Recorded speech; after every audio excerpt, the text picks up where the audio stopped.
Before starting my YouTube channel, I already made a laptop power bank that I also use for my soldering iron, the TS100, for times that I am away from an outlet.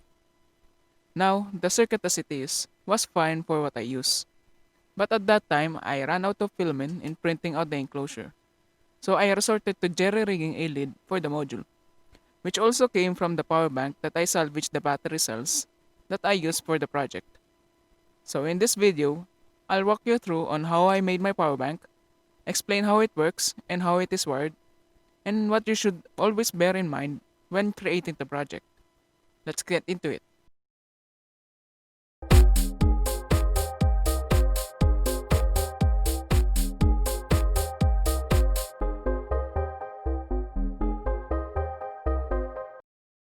First off, let's introduce the modules that we will be using for the project.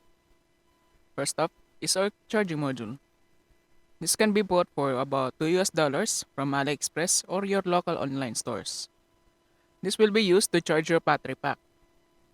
You can use other charging modules, but make sure that it has constant current and constant voltage capability. At first, I have used my old laptop charger to charge this power bank, but you could also use a power supply to charge it, since the module is capable of accepting 8 volts to 36 volts inputs. The module that we have here is based off of the XL Semi 4015, which is an all-in-one buck IC that has a theoretical capability of around 5 amps. But that maximum rating really depends on the implementation of its design. The one I have here, in my experience, is only able to handle about 1.5 to 2 amps in my experience, which gives us a total charging power of around 13 watts at 8.4 volts. You could go with another buck converter that can handle 150 watts, but it is too bulky to integrate it into a small design, as we have to keep portability in mind when making our project. Next up is our boost module. This particular boost module is based off of the LTC 1871, which is a single-ended primary inductor converter or SEPIC converter IC. It basically means it is a boost converter connected to another boost buck converter.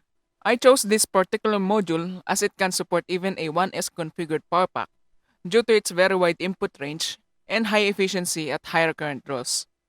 Just bear in mind the gauge of wire that you will be using, as you will be drawing at most 14 amps if you go with a 1S battery pack with a certain number of cells in parallel. Next up is our QC 3.0 power bank module. As we can see from the IC, it is a MHKC24 IC. But if you search for it in the internet, you will not find a datasheet for it. But upon checking the external components attached to the main IC, we can assume that the IC is an equivalent of the IP6505 by Enjoynic Technology. It is basically an all-in-one IC that can support Qualcomm Quick Charge, Apple Fast Charging, and Samsung Adaptive Fast Charging, and other protocols except USB power delivery.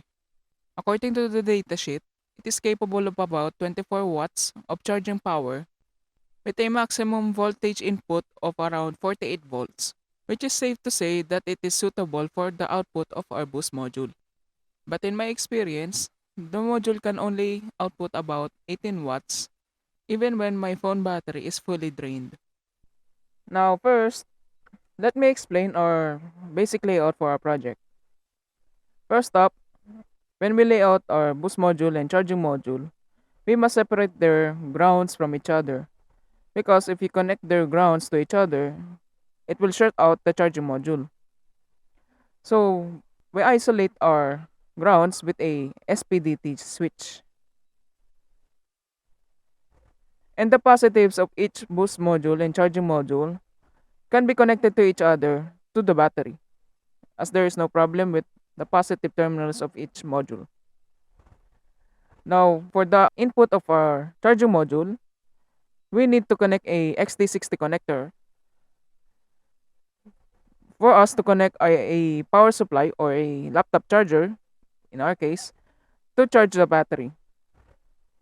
Subsequently, when we input a 8 volt to 24 volt charge to the charging module, we will output a 8.4 volt constant current and constant voltage supply to the battery.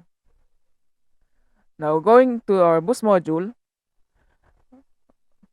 output, we have connected a quick charge 3.0 charging module to give our battery pack battery module the capability to output USB power so that we can charge our devices through USB, which is capable of quick charge 3.0.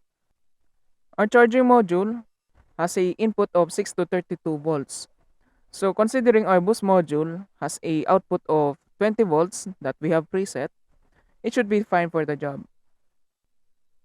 And for our last item, we have an X60 connector that is connected to our output directly from the 20 volts of our boost module. It is such we can use the 20 volts output of the boost module so that we can charge our laptop or use our TS100.